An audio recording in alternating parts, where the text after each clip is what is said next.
we've got a stressful enough job as it is. We spend our entire day hovering over other people's personal property with sharp objects in our hands. That's what we do for a living.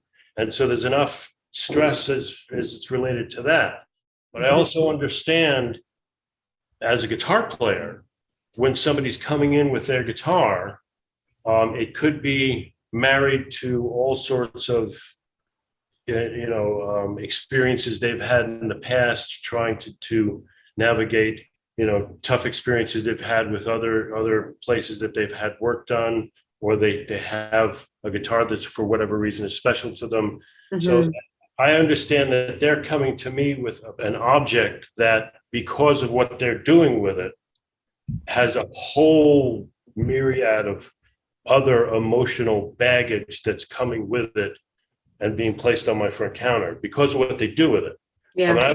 I would almost rather go back to, a life where we could just become VCR repairmen and, just work on toasters, because nobody cares that much about their toaster if it doesn't work. But you just throw them out and buy a new one. Right. It's not connected to their livelihood or their expression as a person. Well, their expression mostly because of what they're using this object for. So, their whole the amount of time, energy, and emotion people put into the search for the purchase of a guitar, let alone what's going to happen with it when they leave it somewhere for repair. And you try to do the best you can to dispel, most of that instability and insanity. Yeah.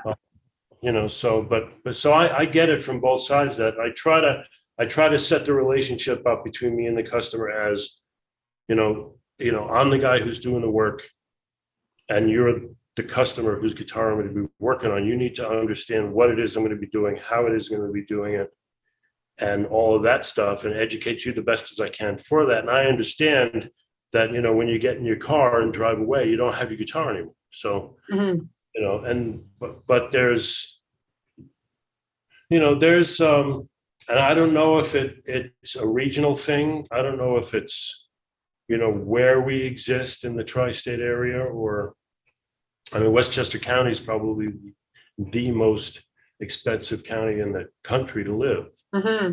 So I don't know if it's the nature of the kind of customer that can get very demanding. There's that line that gets crossed when you're on the phone with a customer who's just being a little bit too impatient about something.